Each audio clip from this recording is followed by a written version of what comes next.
tem sido falado aqui, domingo após domingo, a carta de Paulo aos Colossenses é um texto pastoral e é um texto prático. O apóstolo Paulo está tratando de questões práticas, questões que estão ali no seu dia a dia, questões que ele não pode resolver na vida da igreja de Colossos porque ele está distante.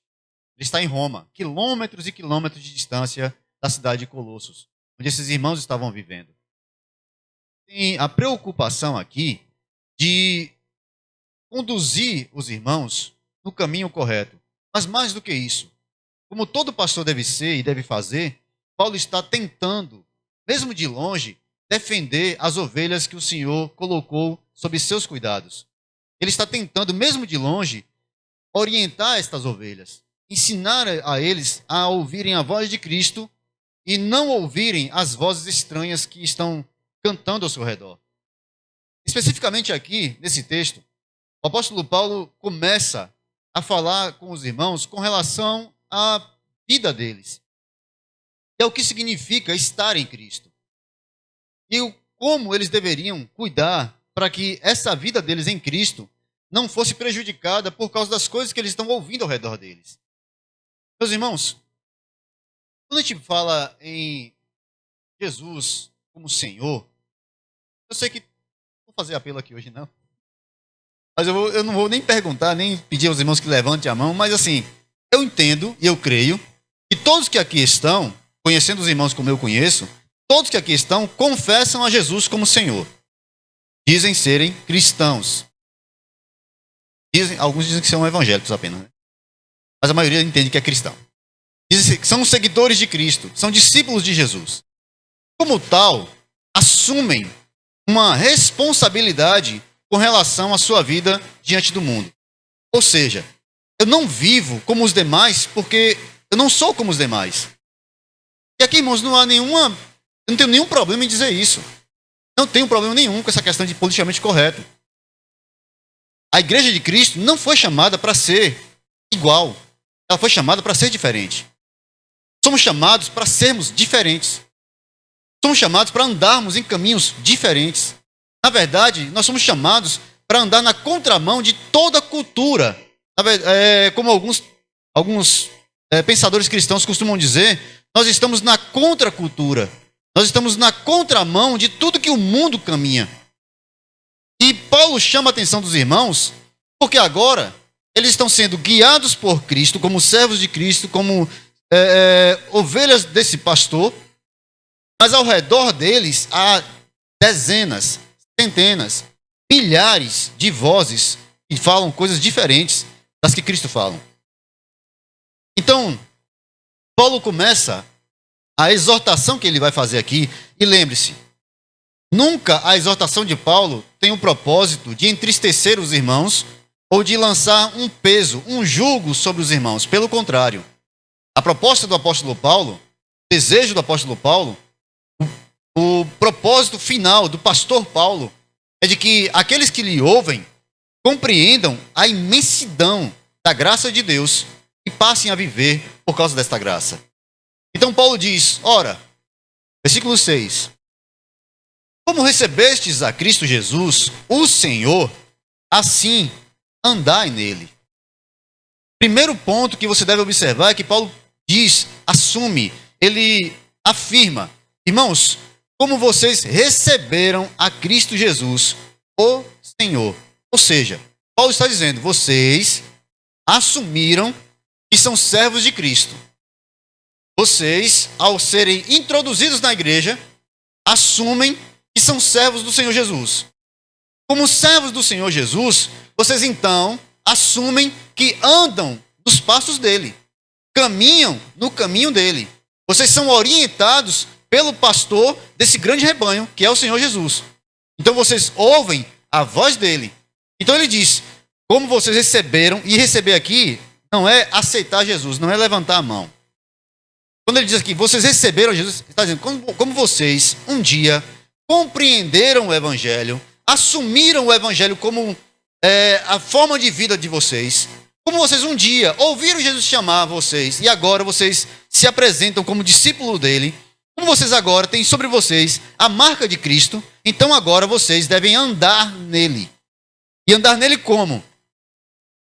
Aí ele coloca aqui 3 características. Posso colocar como 4, mas 3 características principais. Vocês são radicados, edificados, confirmados. Radicados aqui vem de radical, vem de ser radical, vem de raiz. Vocês foram enraizados em Jesus. Aqui, irmãos, é interessante porque a Escritura várias vezes apresenta Jesus, ou melhor, apresenta o Evangelho, o Reino de Deus, como uma grande árvore. Israel é comparado a uma oliveira verdadeira. Jesus é comparado como esta oliveira. Ele é apresentado no capítulo 15 de João como sendo a oliveira verdadeira. E nós somos enxertados nessa árvore. Nós que éramos mato brabo, né? Eu já disse aqui algumas vezes, nós éramos mandacaru, né? Então a gente foi enxertado nessa oliveira verdadeira, nesta árvore nobre. Nós recebemos dela a seiva. Nós somos alimentados por Cristo. A vida de Cristo passa para nós. Nós recebemos essa vida dele em nós. Então Paulo está dizendo, vocês estão radicados nele. Vocês estão edificados nele. Jesus é a pedra principal. O próprio apóstolo apresenta Jesus e diz, olha, ele é a pedra principal que os edificadores rejeitaram, mas que Deus fez dele a pedra de esquina. O que significa isso? A pedra de esquina era a pedra pela qual os construtores balizavam a construção. Eu não sei muito bem como é o nome disso agora, os engenheiros aí depois me explicam, mas é o prumo, é a linha de construção. Para que sabe aquela parede que acompanha a linha do mar? Tem pedreiro que faz essa arte, né? Consegue construir uma parede imitando o mar, né? Faz aquelas ondas assim bonitas, né? Você olha aqui de lá assim, você não vê onde é que está a parede, onde é que ele saiu. Pois é. Jesus está falando o seguinte, não é isso. Ele é a pedra principal. Essa pedra principal era para dar o rumo, para dar a linha. Ela formava, ela apresentava, é por aqui, é desse jeito. Esse é o prumo. Jesus é essa linha. É ele que vai nos dizer como viver, de que maneira viver, qual é a razão da nossa vida. Então nós somos radicados nele e edificados nele. Nosso caráter, como homens e como mulheres cristãs, é construído em Cristo. O caráter de Cristo está sendo edificado em nós, construído em nós. E por último ele diz, e confirmados na fé.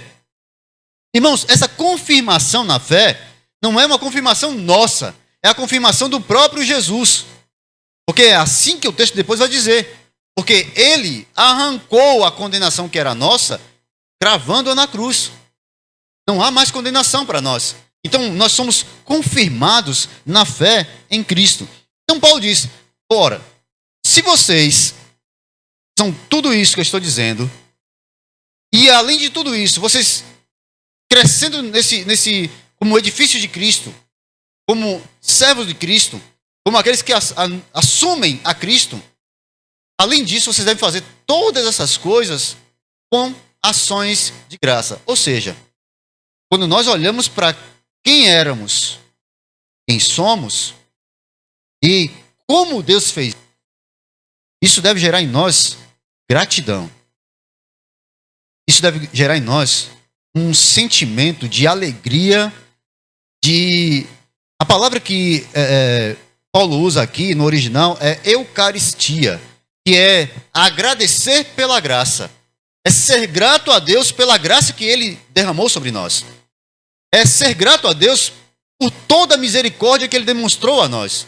Então Paulo está dizendo, irmãos, tudo isso que eu estou dizendo a vocês, vocês agora estão edificados, arraigados, vocês foram construídos sobre esse alicerce. Bom, como é que vocês devem andar? De que maneira vocês devem caminhar? O que é que vocês devem, de que forma vocês devem se comportar? Mais do que isso, irmãos, se vocês assumem a Cristo como Senhor de suas vidas, deem ouvidos a Ele e não às vozes estranhas. Ouça o seu Senhor. Ouça a Cristo. Olhe para o versículo de número 9 agora. Cuidado que ninguém vos engane ou vos venha a enredar com sua filosofia e vãs sutilezas, conforme a tradição dos homens, conforme os rudimentos do mundo, e não segundo Cristo, porque nele habita corporalmente toda a plenitude da divindade. Como é que eu posso apresentar isso aqui para os irmãos de forma clara e objetiva? Quando você tem um problema, tem um carro, você tem uma moto, você tem um aparelho eletrônico na sua casa. Bom, coisa que todo mundo tem. Você tem um celular. Você que tem os engenheiros aí do YouTube, né? Conserta o celular, só assistindo vídeo aula. Mas assim, normalmente, você procura um profissional para olhar, para saber, para consertar um defeito que você descobriu ali. Ah, o negócio não está ligando, tá com um defeito lá. Você procura um profissional, você procura alguém que conhece, que entende. E você vai a essa pessoa pelas referências que ela tem. Então você vai procurar uma pessoa que você sabe que pode resolver o problema. Você vai entregar o seu aparelho para ele, confiando que ele vai fazer isso, que ele vai consertar o seu aparelho. Quem tem carro faz isso com um mecânico de confiança, quem tem moto faz a mesma coisa, quem tem um aparelho ou qualquer tipo de equipamento, sempre procura alguém que conhece, que entende, alguém que você diz assim, olha, muitas referências a respeito dessa pessoa.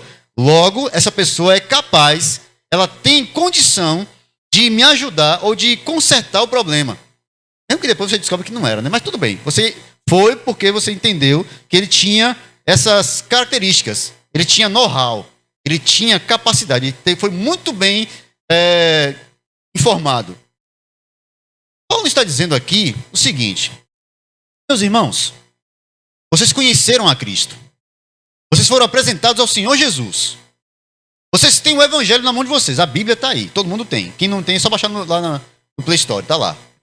Você pode baixar a Bíblia quantas você quiser, quantas vezes você quiser, em quantas línguas você imaginar. Você pode ir na livraria comprar 10 traduções diferentes. A Bíblia está aí, graças a Deus, à disposição de quem quiser. Então você não pode dizer que você não conhece porque não tem acesso. Você não conhece, talvez, porque não queira conhecer. Mas está aí.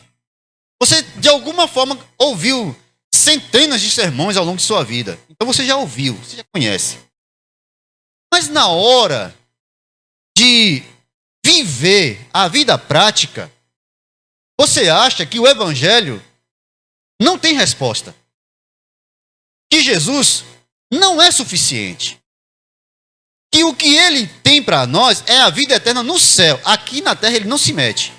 É quase um agnóstico, quase um teísta aberto, né? Alguém que entende que Deus se importa com as coisas eternas, mas não tem preocupação nenhuma com coisas daqui corriqueiras. Deus não está preocupado e nem tem interesse e não pode consertar coisas minhas aqui da minha vida particular. Minha vida particular é minha. Então eu que sou responsável, eu que tenho que fazer. O apóstolo Paulo diz, olha, meus irmãos, cuidado. Porque se você pensa assim, é porque você também já foi ensinado uma filosofia mentirosa. Você já foi inoculado com um veneno da serpente. Satanás já conseguiu colocar no seu coração uma semente de dúvida de dizer, Deus pode resolver qualquer coisa, menos isso. Isso aqui é, se eu não procurar um profissional, eu não vou conseguir passar por esse momento. Se eu não procurar alguém que possa me dar uma resposta, Deus não tem resposta para isso. A gente procura todas as pessoas ao nosso redor. A gente esquece que Cristo tem todas as respostas que o mundo pode querer. As perguntas são nossas, irmãos. As respostas são de Deus, sempre. E aí Paulo diz, irmãos, olha que comparação que Paulo está fazendo aqui.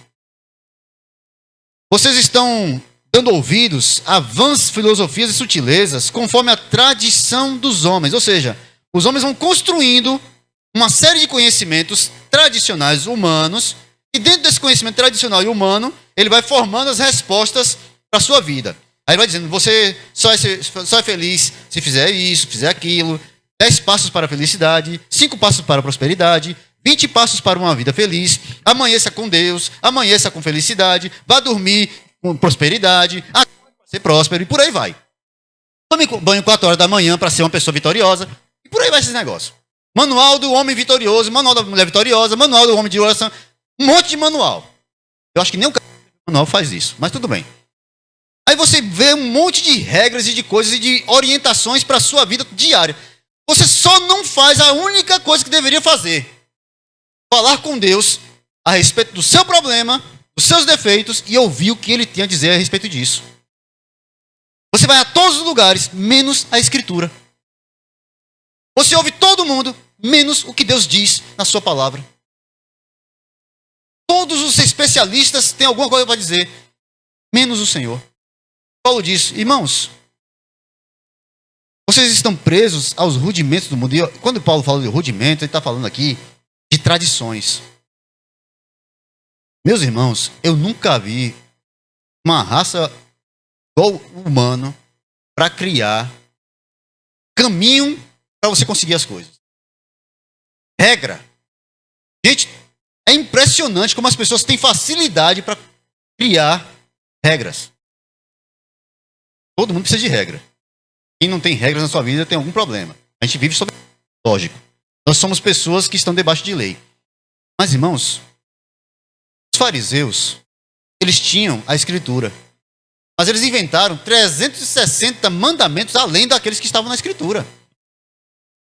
Eles entendiam que não bastava apenas ler o texto. Tem o Talmud, tem as tradições dos pais, tem as tradições. Então era um monte de coisa. Para quê? Para dizer, não toque, não coma, não beba, não pegue, não olhe, não faça, não. Porque essas coisas vão te fazer mal. Só que a gente acaba aprendendo, erradamente, que o problema está fora. O problema está nas coisas. O problema está no álcool, na droga, no vício. O problema está em qualquer outro lugar, nas pessoas lá fora. O problema está em todo lugar, menos a fonte. Eu resolvo todos os problemas fora, menos o principal. Eu. E é para esse caminho que o Evangelho mostra. E aí Paulo diz o seguinte, irmãos, o mundo tem seus rudimentos, mas não segundo Cristo, porque nele habita corporalmente toda a plenitude da divindade.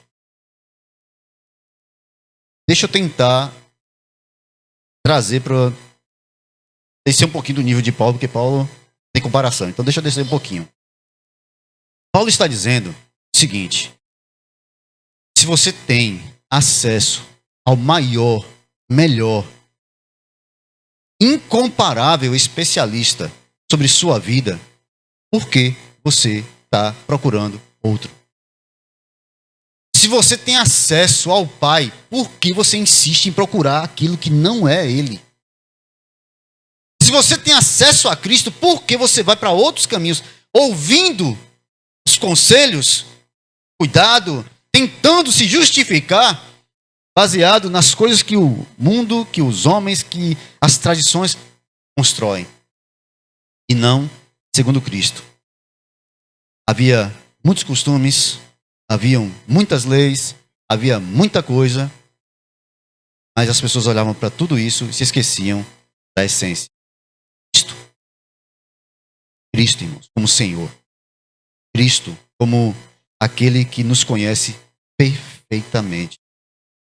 Cristo, aquele que nos concedeu aquilo que ninguém mais pode conceder. O apóstolo Paulo aqui está falando de Cristo no centro de toda a história. Observe que a carta de Paulo aos Colossenses é Cristo no centro. Esta é uma carta absolutamente cristológica. Cristo é o centro. Jesus é o centro. O tempo todo, Jesus é o centro. Ele é o centro da nossa vida, ele é o centro da história da igreja, ele é o centro da igreja, ele é para onde a igreja caminha, ele é para onde, da onde a igreja veio. Jesus é o centro absoluto e completo. Jesus é para onde, de onde nós saímos e para onde nós caminhamos. Jesus é a nossa esperança, porque ele mesmo se fez esperança para nós. Então não há outro em quem nós podemos encontrar tamanho conforto, tamanha alegria. Verso 10 diz, também nele estáis aperfeiçoados. Amados, nós crescemos em Cristo. Ele é o cabeça de todo principado, potestade.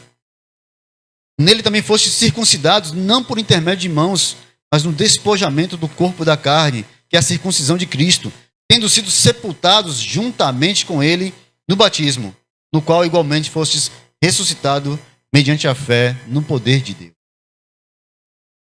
Preste atenção. Jeremias, capítulo 2, verso de 1 ao 13. Jeremias apresenta a queixa de Deus para Israel. Qual é a queixa de Deus para Israel? Deus chama a Jeremias e diz: Jeremias, vai e fala ao povo. Capítulo 2, verso 1 ao 13. Veio a mim a palavra do Senhor dizendo: vai, clama aos ouvidos de Jerusalém, dizendo: assim diz o Senhor, lembro-me a favor de ti da devoção da tua mocidade, do amor dos teus depositórios, de como me seguiste no deserto, numa terra não semeada. Então Israel era santo para o Senhor, primícias da sua novidade. Todos os que o devoravam eram tidos por culpados. O mal vinha sobre eles, diz o Senhor. Ouvi a palavra do Senhor, ó casa de Jacó, e todas as famílias da casa de Israel. Assim diz o Senhor: que injustiça acharam em mim vossos pais, para se afastarem de mim, indo após a vaidade e tornando-se levianos. Eles não perguntaram: onde está o Senhor, que nos fez subir da terra do Egito, que nos enviou através do deserto, que por uma terra de charnecas e de covas, por uma terra de sequidão e de densas trevas, por uma terra em que ninguém transitava nem morava. E eu vos introduzi numa terra fértil, para comerdes o seu fruto e o seu bem. Mas quando nela entrastes, contaminastes a minha terra.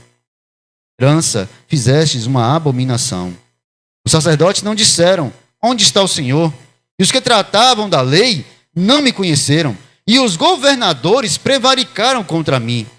E os profetas profetizaram por Baal. E andaram após o que é de nenhum proveito. Portanto, ainda contenderei com vós, diz o Senhor. E até com os filhos dos vossos filhos contenderei. Pois passai as ilhas de Quitim e vede, enviem a Quedar e atentai bem. Vede se jamais sucedeu coisa semelhante. Acaso trocou alguma nação os seus deuses, que não são deuses, mas o meu povo trocou a sua glória por aquilo que é de nenhum proveito. Espantai-vos disto, ó céus, e horrorizai-vos. Ficai verdadeiramente desolados, diz o Senhor, porque o meu povo fez duas maldades.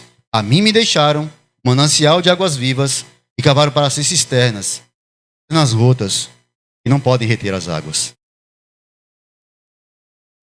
O apóstolo Paulo e Jeremias estão apresentando aqui o mesmo problema, a mesma questão.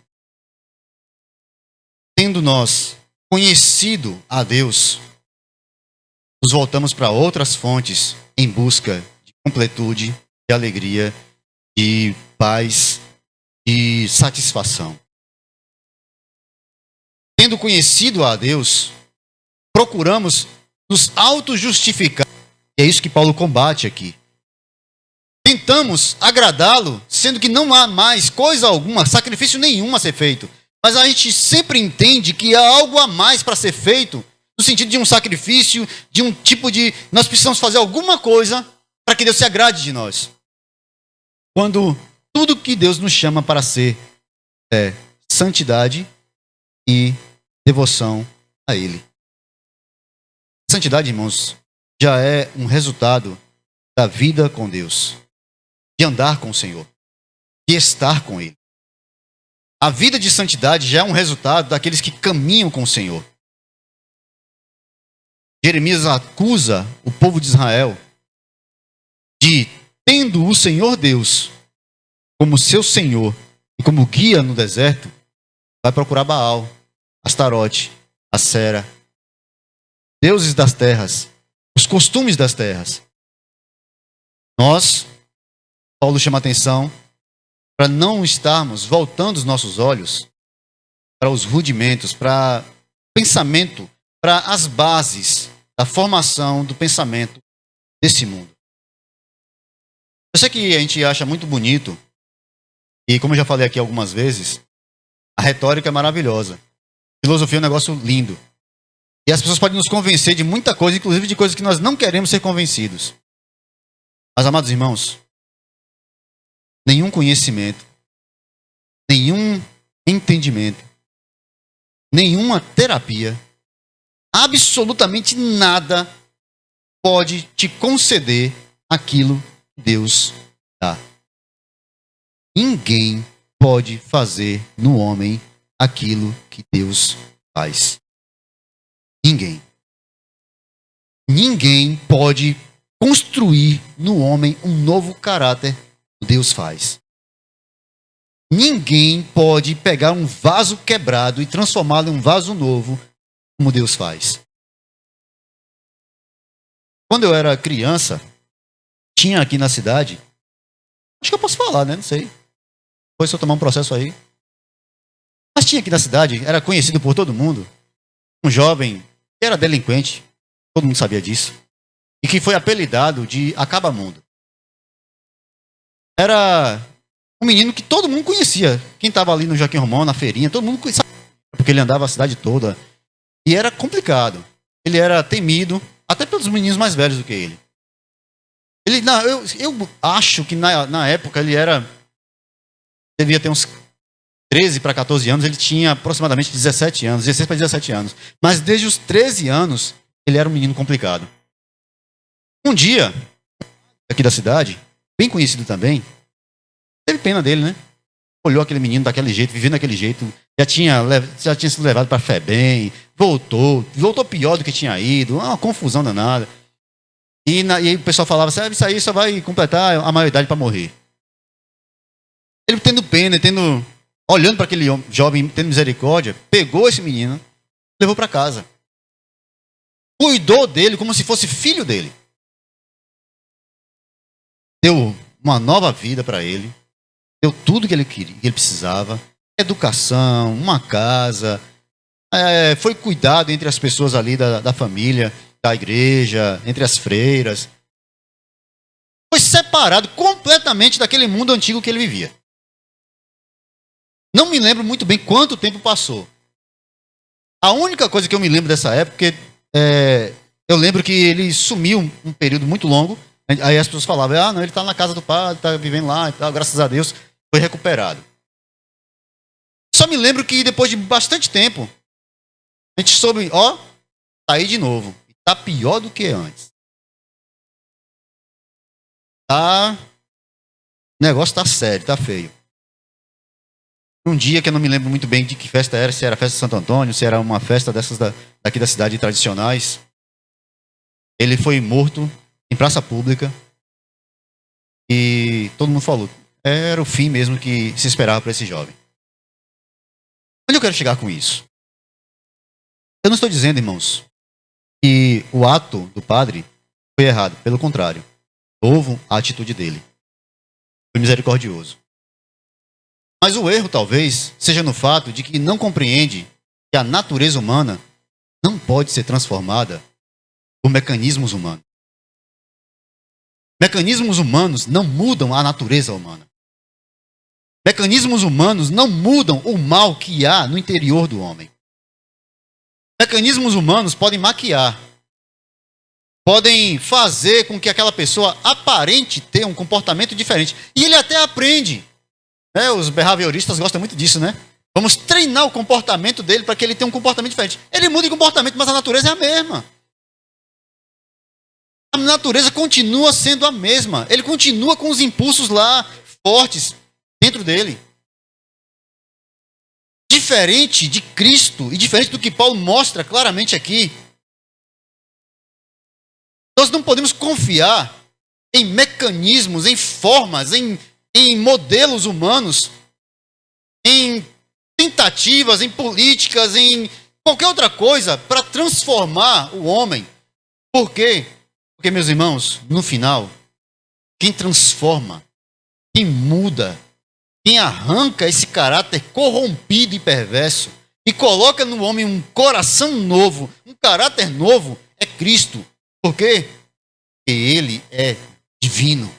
Ele, Deus, Ele é poderoso para transformar, para matar o velho homem e colocar uma nova criatura naquele lugar. Só Ele. Paulo mostra aqui que as filosofias que estavam ao redor dos irmãos em Colossos eram muito atraentes, mas ele diz: irmãos, vocês conhecem algo muito melhor do que isso. Vocês conhecem algo muito maior do que isso. Por que vocês estão dando ouvidos a essas coisas? Proibições bobas. Por que vocês estão se prendendo a isso, quando vocês têm acesso àquele que é a própria essência da vida? Nele, irmãos, em Cristo, habita corporalmente. Eu não sei como é que eu posso explicar isso de outra forma, irmãos. Mas Paulo está dizendo o seguinte: toda a plenitude aqui é tudo.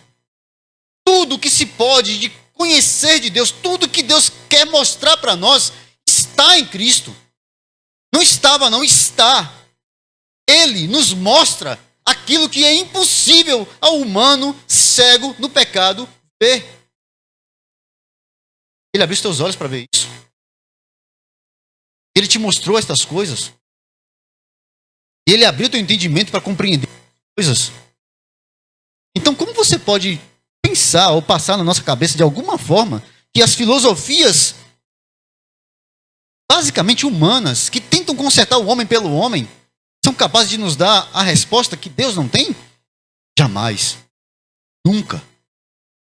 Deus tem a resposta plena, absoluta e completa para o ser humano. Tendo sido, irmãos, pois... Aí, Paulo, como é que Paulo termina isso aqui? Ele diz o seguinte: tendo, pois, sido sepultados juntamente com ele no batismo, no qual igualmente fostes ressuscitados mediante a fé no poder de Deus, que o ressuscitou dos mortos, e a vós outros, que estáveis mortos nas vossas transgressões e pela incircuncisão da vossa carne, os deu vida juntamente com ele, perdoando todos os nossos delitos, tendo cancelado o escrito de dívida que era contra nós, e constava de ordenanças, o qual nos era prejudicial, removeu inteiramente, encravando na cruz. Removeu inteiramente, sepultados em Cristo, vivos em Cristo, colocados nele. Você entende onde é que você está? Nós entendemos, irmãos, qual é a nossa posição hoje? Você compreende onde é que você está? Deixa eu dar só uma noção. Irmãos, por que você está sentado nesses bancos aqui e não numa boca de fumo agora? Por que você está sentado aqui nesses bancos e não num bar bebendo agora? Por que você está sentado aqui nesses bancos agora e não está num prostíbulo, num motel, sei lá, em qualquer outro lugar destes? Por que você está sentado nesse banco aqui agora e não está correndo da polícia, fugindo de um inimigo? Você acha que é porque você é uma pessoa boa? De forma nenhuma. Você acha que é porque você foi educado de uma forma diferente? Você acha que você foi o único que foi educado muito bem e tomou um rumo diferente? Não. Conheço dezenas. Conheci centenas. Boas famílias. Pais. Eu conheço os pais. Pessoas dignas. Que se embrenharam no crime. Que se embrenharam por fora e que se perderam no caminho. Moças lindas que são prostitutas. Por que você está aqui hoje? Por que você está sentado aqui hoje? Entende que Deus misericordiosamente te arrancou de um império de trevas. E quando fala, a Bíblia quando fala te arrancou, transportou, meus irmãos, quando Deus faz isso, Ele não faz apenas uma pequena, não, vou fazer aqui uma pequena maquiagem para fazer de conta que Ele foi transformado. Ele não nos arranca do mundo, Ele arranca o mundo de nós. Ele arranca a natureza caída de nós. Quando Ele nos arranca do mundo, tudo fica lá. E Ele nos coloca no meio dos santos, não por nossa causa, por causa dEle, para a glória dEle. E Ele nos sustenta no caminho, mesmo com a nossa teimosia, porque a nossa mania é olhar para o lado e ver onde é que tem um caminho mais curto para a gente fugir. Nosso coração fica pulsando, procurando um atalho para fugir desse caminho. Deus misericordiosamente vai fechando esses atalhos. Misericordiosamente vai impedindo que essa ovelha teimosa caia para dentro do abismo de novo. Lembra lá do meme, né? Do pastorzinho lá, tadinho. Trabalho danado para arrancar a ovelha dentro do buraco, a bichinha só está lá só com as perninhas de fora. Ele com trabalho arranca ela sai dar 3 pulos e cai dentro de novo. A gente é assim, irmão. A gente é desse jeito. Deus tira aqui, a gente pula no outro lado. Fala, tem que tapar os buracos tudo no caminho para esse menino passar direto. E tudo quanto é buraco, ele cai dentro. Todo buraco ele acha que é porta. Deus nos transportou. E mais, irmãos. Deus nos perdoou. E aqui eu quero encerrar esse ponto, dando já a introdução à nossa ceia. Deus nos perdoou. E a palavra perdão sempre aparece naquilo que a gente chama do original grego, naquilo no completo. O que é esse tempo completo? O que foi feito? Foi feito. Uma única vez. Deus nos perdoou. A cédula de condenação que era contra nós foi cravada na cruz de uma vez por todas. Uma única vez. Definitivamente. Perdão de Deus dado a nós. Agora eu quero lhe chamar para que esse texto diz não só a nosso respeito, mas para nós, o que nós deveríamos fazer.